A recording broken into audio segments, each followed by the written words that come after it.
Bismillahirrahmanirrahim. Assalamualaikum warahmatullahi wabarakatuh. Baiklah Bapak Ibu Guru SD 92 Muara Kidul 1, terima kasih atas kehadirannya pada pagi hari ini dalam rangka diseminasi menyebarkan pengalaman dan pemahaman budaya positif, yaitu modul 1.4 di pendidikan guru penggerak. Selamat datang guru hebat SD 92 Muara Kidul 1. Let's start learning together to become preferred teacher. Belajar bersama dalam berkolaborasi, saling mendukung demi menciptakan disiplin positif di lingkungan sekolah kita tercinta ini. Baiklah Bapak Ibu, di sini ada 7 yang akan saya bahas, yaitu perubahan paradigma belajar, disiplin positif, kebutuhan dasar manusia, motivasi perilaku manusia, posisi kontrol, restitusi, keyakinan kelas, dan segitiga restitusi. Thomas, paradigma baru. Pembelajaran paradigma baru dirancang sesuai dengan prinsip pembelajaran yang terdiferensiasi sehingga setiap siswa belajar sesuai dengan kebutuhan dari tahap perkembangan untuk mewujudkan profil pelajar Pancasila. Jadi dalam paradigma baru kurikulum Merdeka ini kita mewujudkan 6 dimensi dalam profil pelajar Pancasila. Masih ingat dengan profil pelajar Pancasila apa saja Bapak Ibu? Yang pertama apa? Beriman dan bertakwa kepada Tuhan Yang Maha Esa. Gotong royong biaya masuk. Terus apa lagi? Boleh kita berdiri bersama-sama? Silakan berdiri semuanya.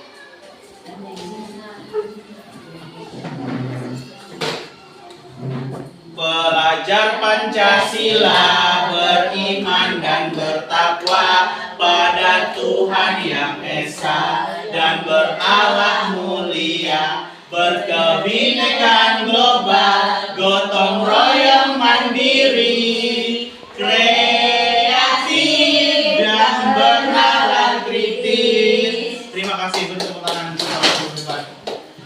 Nah, disinilah dari 6 dimensi ini, setiap 6 ini yang akan kita capai di sekolah kita. Paradigma baru. Kemudian disiplin positif. Nah, apa itu disiplin positif?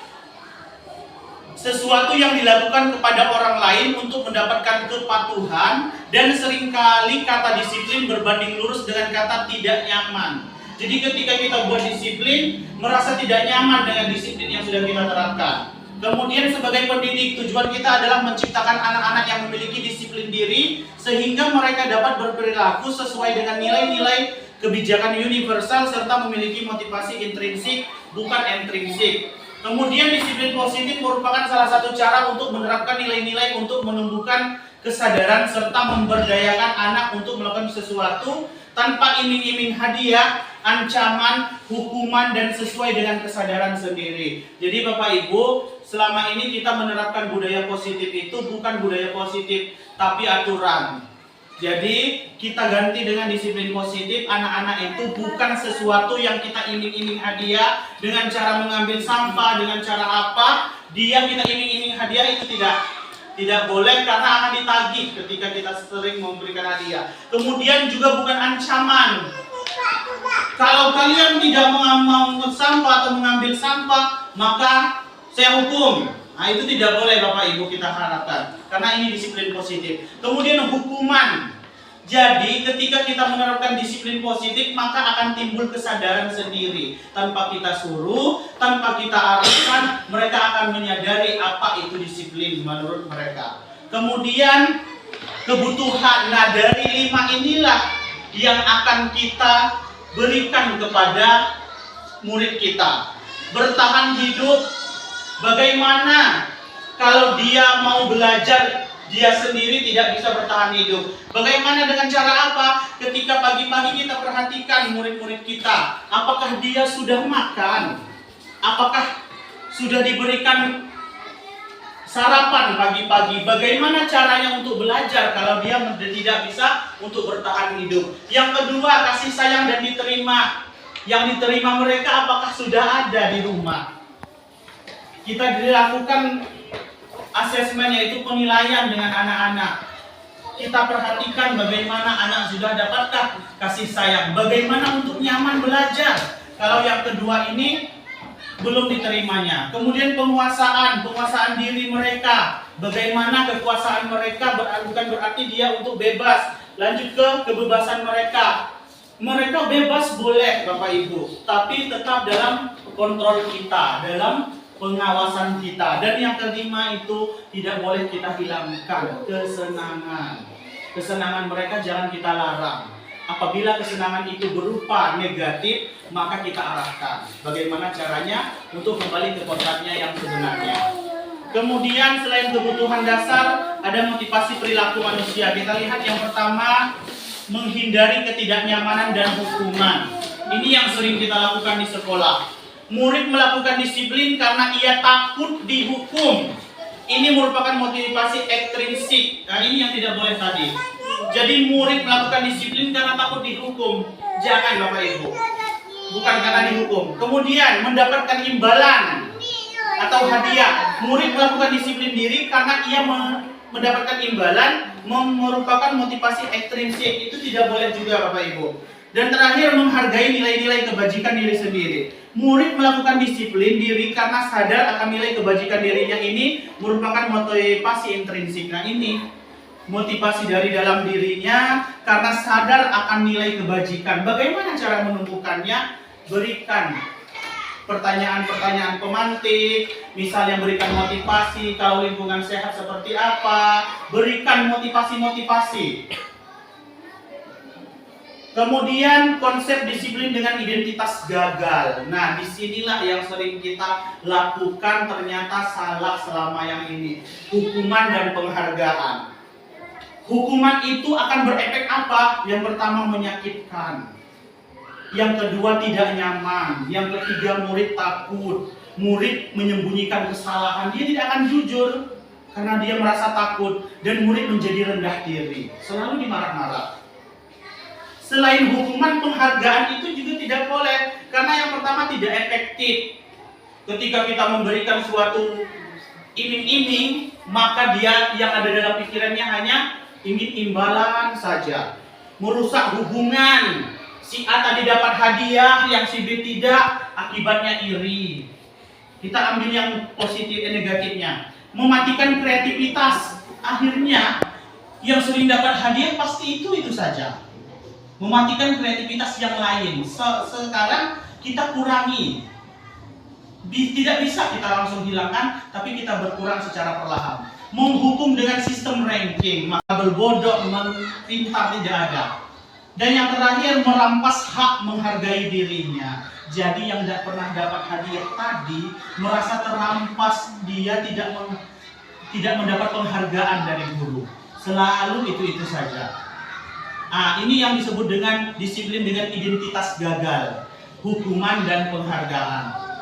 Kemudian konsep disiplin dengan identitas sukses. Nah, ini konsekuensi dan restitusi. Apa saja konsekuensinya? Penguatan jangka pendek, perlu monitoring berkelanjutan, stimulus respon, murid menghormati peraturan, kehilangan waktu untuk merenungi kesalahan. Banyak sekali konsekuensinya. Kemudian restitusinya, murid tanggung jawab untuk perilakunya, fokus pada pemecahan masalah jangka panjang, murid menghormati dirinya dan orang lain. Teori kontrol, dirinya memegang kontrol, murid bersemangat memperbaiki kesalahan. Dari sinilah yang contoh pemberian hadiah, hukuman itu konsekuensi. Nah, yang ini yang harus kita rubah. Restitusi yang harus kita jalankan sekarang. Dulu teori behaviorisme itu stimulus respon. Ketika kita beri hadiah, maka anak-anak semangat. Tapi sekarang diganti, yaitu dengan teori kontrol. Dirinya yang memegang kontrol. Jadi bagaimana caranya anak-anak itu tidak perlu diiming-iming hadiah, tapi ada dalam motivasi dirinya sendiri. Kemudian murid bersemangat memperbaiki kesalahan. Dari yang dia tidak tahu, dengan tidak adanya hadiah, tidak ada iming-iming, maka murid bersemangat memperbaiki bagi yang tidak aktif tadi di dalam kelas. Kemudian konsep disiplin restitusi, lanjut perbedaannya. Ada 3 tadi, hukuman, konsekuensi, dan restitusi. Hukuman, guru menghukum siswa tersebut dengan sikap hormat pada bendera. Contoh ya, guru marah dan siswa menjadi takut. Siswa membersihkan kamar mandi, itu sejenis hukuman. Kemudian konsekuensi, siswa disuruh mengerjakan PR 3 kali lipat di lapangan. Guru tegas dan meminta siswa menghormati peraturan. Nah, yang ini yang kita inikan, restitusi. Guru menanyakan keyakinan kelas dirinya dan membantu siswa menyelesaikan masalah. Guru terbuka dan siswa menghormati dirinya dan orang lain. Ini yang harus kita garis bawahi untuk pembelajaran yang sekarang. Kita hilangkan hukuman dan konsekuensi. Meskipun itu sangat sulit, tapi kita mulai dari diri kita. What will you do? Ini salah satu contoh kasus. Pada saat upacara siswa tidak mengenakan atribut secara lengkap. Bagaimana cara kita untuk 5 posisi kontrol restitusi kepada anak yang bersalah tadi. Yang pertama penghukum, yang kedua pembuat bersalah, teman, pemantau, manajer. Dari 5 inilah yang akan kita paskan dengan murid kita tadi. Penghukum, contohnya tadi kita ketika dia terlambat misalnya, kita marah-marah.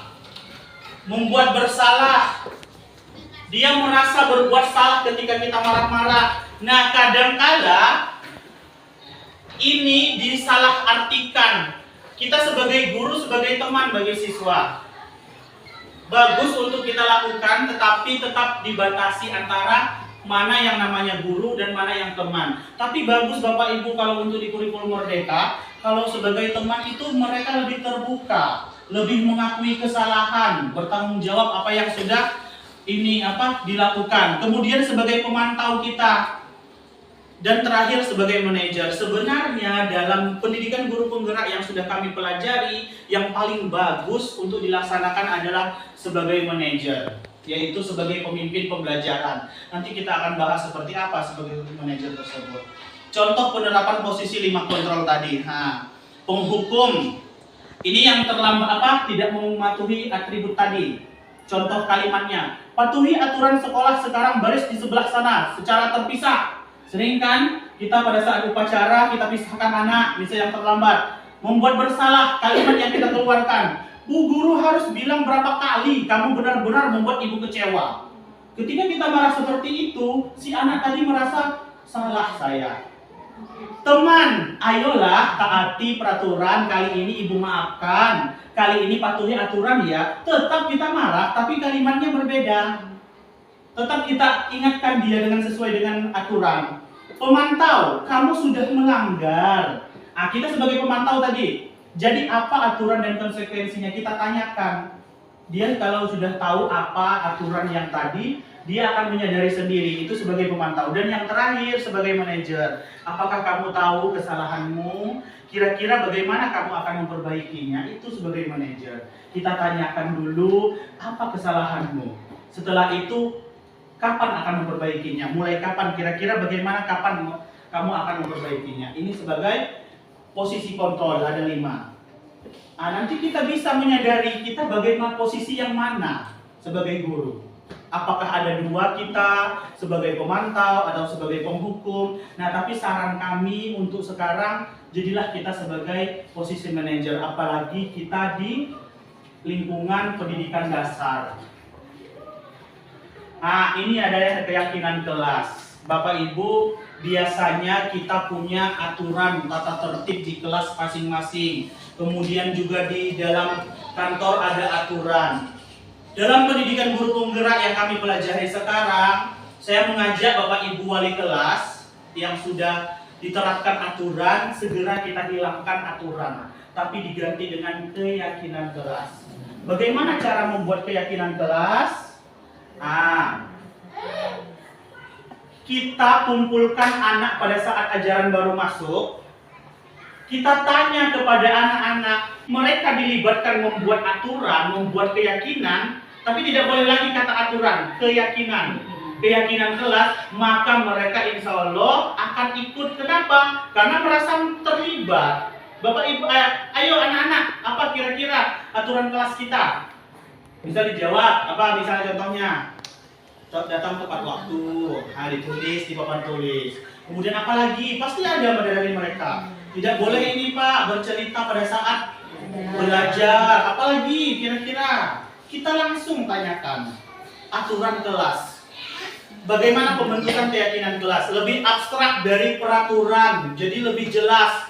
Berupa pernyataan universal, dibuat dalam bentuk positif, sedikit saja agar mudah diingat. Jadi tidak perlu dijabarkan banyak dari 1 sampai 10. Tapi apa yang sering kita lakukan di dalam kelas, itu yang dibuat. Melibatkan seluruh elemen, seluruh yang ada di dalam kelas. Jadi mereka terlibat membuat aturan itu. Mereka akan menyadari dan mereka membuat aturan sendiri, disepakati sendiri. Nah, sama halnya nanti kita membuat keyakinan sekolah. Jadi kita yang membuat aturan, jangan langsung tampilkan aturan. Tapi kita buat kesepakatan bersama. Ketika dibuat kesepakatan bersama, maka akan membuahkan hasil yang akan lebih baik lagi. Dan yang terakhir itu adalah segitiga restitusi. Ini cara kita ketika anak melanggar sebuah aturan dengan ada 3 cara. Yang pertama adalah menstabilitaskan identitas. Kita semua akan melakukan hal terbaik yang bisa kita lakukan. Ketika contoh kasus siswa tidak mengerjakan PR ataupun datang terlambat.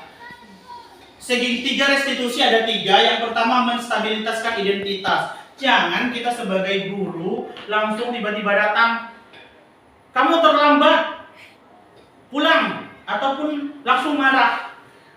Bagaimana caranya menstabilitaskan identitas? Yang pertama, kenapa kamu terlambat? Memang serasa jijik kita mendengar ketika kita berbicara seperti itu dengan murid. Tapi biasakan Bapak Ibu, kenapa kamu terlambat? Ditanya, anak tuh perlu, dia sebenarnya mau ngomong. Cuman karena takut tadi, dia tidak akan lagi berbicara. Dan bahkan dia akan berbohong ketika kita sudah pada posisi kontrol sebagai penghukum tadi.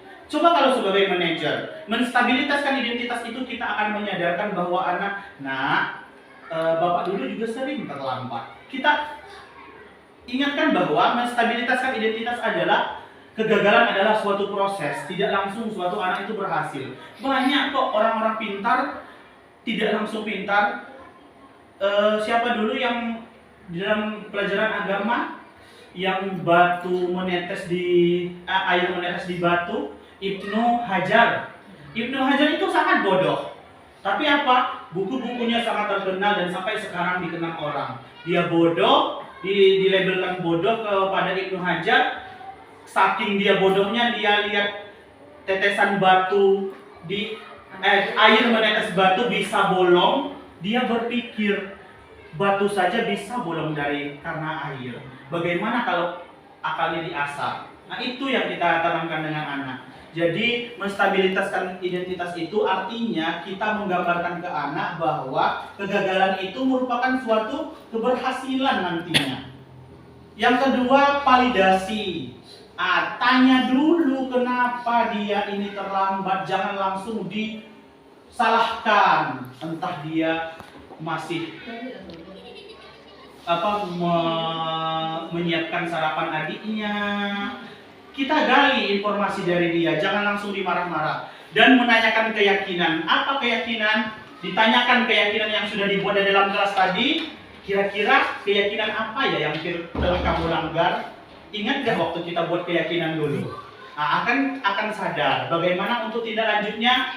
Kita ajarkan anak supaya merasa bersalah, tapi tidak dengan cara kekerasan ataupun kata-kata yang tidak sewajarnya dikeluarkan oleh sebagai seorang guru. Memang tidak mudah Bapak Ibu. Bahkan saya pertama kali itu sangat jijik mendengar ketika, ayolah nak ya.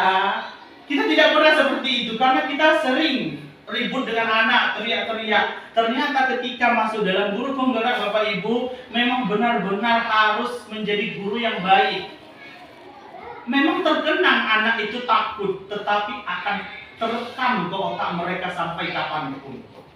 Memang bagus gurunya, tapi akan terekam di otak mereka karena tidak semua anak yang bisa dikayak gitukan semuanya.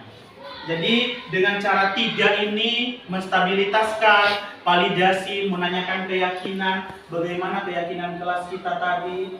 Bapak Ibu, dimulai dari hari ini tidak perlu langsung berubah total. Kalau kita berubah total mungkin anak-anak heran, kenapa ya guru saya kok sekarang pendiam, sekarang lemah lembut.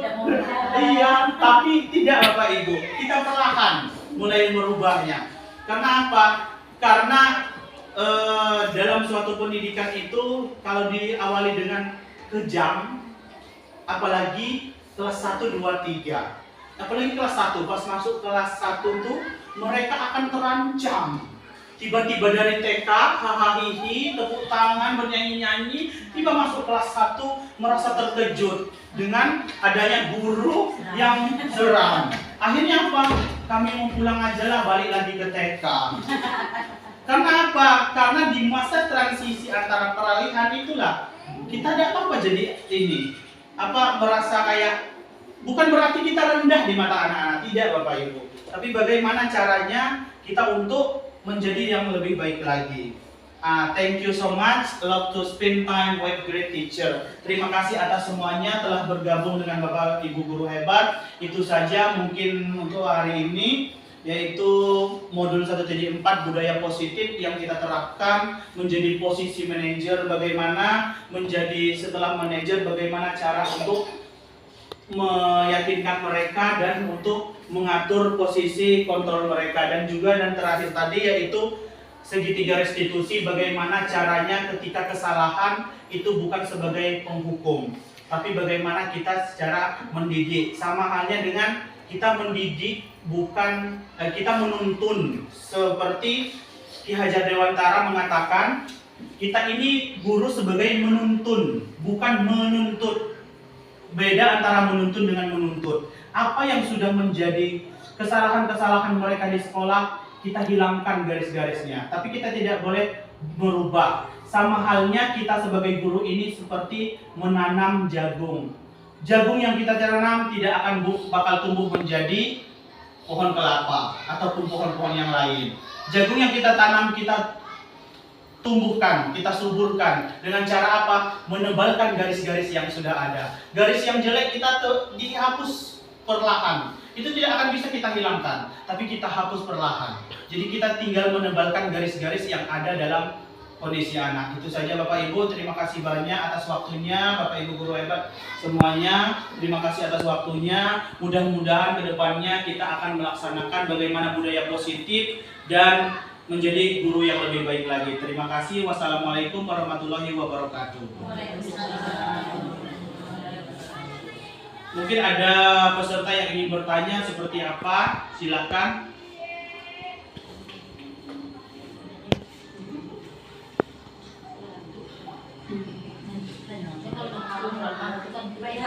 Iya. Terima kasih kesempatan yang diberikan kepada kami. Karena turun belajar ini merupakan satu mudah, dia sulit, satu sulit dan mudah. Yang ingin kami tanyakan, apa yang menjadi kelebihan yang mendukung Bapak Ilham sehingga Bapak ini mau menjadi guru penggerak? Gimana itu? Iya, terima kasih. Pertama, masuk guru penggerak itu serasa dipenjarakan. Biasanya kita tidak boleh marah. Biasanya kita marah-marah dengan anak. Ternyata ketika masuk sini perlahan banyak teman-teman yang lebih keras dari Bapak Ibu yang sering saya lihat di sekolah. Lebih dari itu, dia menantang. Pada saat masuk modul ini, sekarang dia apa? Ikut. Jadi apa? Motivasinya itu adalah bagaimana caranya kurikulum ini berjalan sebagai mestinya. Kenapa Pak Bu tidak berhasil? Karena oknum. Dia tidak mau berubah. Karena oknum tadi, dia tidak mau, biarlah saya seperti ini. Tapi kalau dimulai dari sekarang kita, bagaimana cara menjadi guru yang sebenarnya, saya tidak mengatakan bahwa saya lebih bagus, saya lebih daripada orang-orang yang lebih tua dan lebih lama bahkan mengajarnya. Tapi bagaimana Bapak Ibu kita menerapkan pembelajaran yang diferensiasi, yaitu pembelajaran yang sesuai kebutuhan siswa. Sesuai dengan kebutuhan siswa. Makanya Ki Hajar Dewantara mengatakan pembelajaran itu sesuai dengan kodrat alam dan kodrat zaman. Dulu Bapak Ibu kita tidak seperti ini kodrat zamannya. Nah, sekarang kita harus ikut, mau tidak mau kita harus ikut pembelajaran yang seperti saat ini. Jangan lagi biarlah saya seperti ini.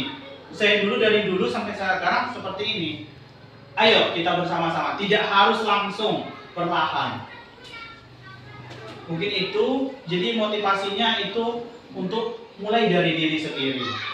Yang lain mau berubah, kita lihat aksi nyata dari kita. Dari diri saya sendiri dulu, mungkin tidak langsung berubah total, tapi perlahan. Terima kasih, adakah yang lain? Ya. Terima kasih atas kesempatan yang diberikan. Bila kami bukan memberi saran atau memberi sanggahan itu, sebagaimana kami ini sudah lama menjadi seorang guru. Kalau diperhatikan, selama kami menjadi guru itu kurikulum itu sudah berapa kali perubahan. Jadi kami menengok dari perubahan kurikulum dengan sikap anak terhadap guru. Nah, kalau ditengok itu sikap anak terhadap guru, kalau ditengok masih bagus, kurikulumnya lama. Nah, soalnya kok anak-anak itu masih segan dengan guru. Kalau ditengok ini, kita seperti melihat anak-anak tidak boleh lagi dimarahin, tidak boleh lagi dicubit, kekerasan tidak boleh lagi. Tapi kalau tengok anak ini memang semena-mena. Nah, jadi pertanyaan kami itu, di mana bagusnya kurikulum yang baru ini? Sebenarnya kurikulum bagus itu tidak ada yang dikatakan bagus atau tidaknya, tapi kurikulum yang bagus itu sesuai dengan di PMM pertama. Mengapa kurikulum harus berubah? Kurikulum berubah karena zaman. Jadi Bapak Ibu, sebenarnya pembelajaran Ki Hajar Dewantara dalam kurikulum Merdeka ini sudah lama, sejak dari zaman dulu. Cuman kita sebagai guru ini taunya Ki Hajar Dewantara apa dalam benak kita? Ki Hajar Dewantara pasti benak kita Ingarso, Sabdo, Sunudo, Ing Madya Mangankarso, Tugori Handayani. Cuman ini yang kita tahu Bapak Ibu, ternyata setelah masuk guru penggerak ini bukan kurikulum bercerita tentang kurikulum Merdeka, tapi sebenarnya kurikulum Merdeka ini kurikulum paduan dari zaman yang sudah sampai zaman sekarang. Nah, bagaimana caranya supaya ini yang tadi dengan cara beberapa posisi kontrol, restitusi, segitiga restitusi, memang benar apa yang sudah kita alami itu sangat jauh berbeda dari zaman dulu.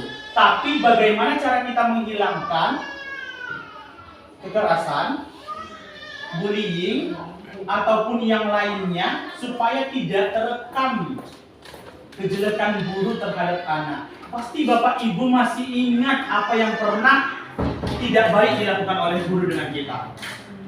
Bagaimana caranya? Ya, tetap dengan cara yang bukan artinya baru, bukan. Sebenarnya Ki Hajar Dewantara itu udah lama. Pembelajaran sesuai zaman, sesuai kodrat. Kemudian pembelajaran itu tidak boleh, sama halnya dengan kelas 1 sampai kelas 6. Kodrat bermain anak itu tidak boleh dihilangkan. Tiba dimasuk SD, hilang, tidak boleh bermain. Dengan cara apa? Dengan cara pembelajaran yang menyenangkan sambil bermain. Sebenarnya pengalaman saya, kurang ajar anak itu kadangkala karena kita marah-marah. Karena kita menekankan kepada siswa kita, harus seperti ini, jangan seperti itu. Sebenarnya Bapak Ibu, terasa kepada kita ketika anak itu sudah senang dengan kita. Lakukanlah pembelajaran yang menyenangkan. Contoh seperti saya, ini di sekolah lama ya, sebelum saya di Merangin, ketika kita memang bermakna bagi siswa, mau melakukan kesalahan apapun mereka merasa bersalah. Tapi kalau sudah, karena dulu kan keras ya, karena dulu keras, kemudian kita sering marah-marah terhadap siswa, memang benar mereka taat dan mereka tidak akan kurang ajar. Tapi bedanya apa Bapak Ibu? mereka kurang kasih sayang, mereka dibentak-bentak, itu tertekan sebenarnya. Mereka tidak ada kebebasan. Tapi bagaimana supaya tidak tertekan, supaya tidak dimarah-marah, supaya tidak kurang ajar, maka dimensi Pancasila, karakter itu ditumbuhkan oleh guru. Bagaimana? Oke, susah. Tapi yuk kita mulai dari diri kita sendiri, dan anak-anak itu kita ajarkan mulai dari sekarang. Itu saja Bu, mungkin masalah bagus atau tidaknya tergantung dari pribadi yang menjalankan. Karena kurikulum Merdeka ini sangat bagus. Kenapa? Bukan berarti dia baru. Sebenarnya ini setiap perubahan itu pasti ada evaluasi dari kurikulum sebelumnya. Nah, mungkin itu saja. Adakah yang lain lagi? Ulas. Intinya Pak ya, berarti sebelum memberi pelajaran pada anak, seorang guru itu harus introspeksi diri dulu. Bagaimana? Jadi, harus belajar dulu. Nah, Iya. gimana caranya mendidik anak? Bagaimana mendidik? Bagaimana kita tuh disenangi anak? Kalau anak sudah senang, yakinlah pembelajaran akan menyenangkan. Tapi kalau sudah anak tidak senang dengan guru, wajah guru terlihat langsung, dia tidak akan masuk sini di dalam pemikiran mereka. Tapi kalau sudah kita tidak hadir satu kali atau seminggu hilang, itu akan terasa di kita. Kenapa Bapak tidak masuk? Itu sebenarnya kadang-kadang pertanyaan mereka kita hiraukan. Padahal itu pertanyaan yang sangat antusias. Ternyata mereka ini membutuhkan kita. Ternyata pembelajaran itu yang menyenangkan. Tapi kadang-kala guru sering marah-marah tapi tidak sadar diri. Sudah baguskah saya menjadi guru? Nah, kesadaran kita, yuk kita tanyakan kepada diri kita, bagaimana kita sudah menjadi guru meskipun sudah lama. Apakah begitu-begitu saja atau kan selalu di-upgrade? Aplikasi yang ada di handphone kita Bapak Ibu selalu minta upgrade. Itu tandanya sesuai dengan perkembangan zamannya. Begitu saja, banyak sekali miskonsepsi dari kurikulum Merdeka. Banyak yang tidak setuju dengan kurikulum Merdeka. Tapi alangkah baiknya kita mengikuti, bukan harus, bukan wajib, tapi ayo kita sama-sama bersama ikut melaksanakan kurikulum Merdeka. Begitu saja, adakah lagi? Terima kasih Bapak Ibu, sekali lagi saya ucapkan telah bergabung dalam budaya positif pembahasan dalam pendidikan guru penggerak ini. Saya ucapkan terima kasih. Mohon maaf mungkin ada yang kurang pas, masih ada mengganjal di hati masalah kurikulum Merdeka yang tidak sesuai dengan apa yang telah kita laksanakan selama ini. Yuk sama-sama kita berubah, sama-sama kita tebalkan yang mana yang harus kita tebalkan, yang tebal di mana yang harus kita hapus perlahan. Itu saja. Wassalamualaikum warahmatullahi wabarakatuh. Waalaikumsalam.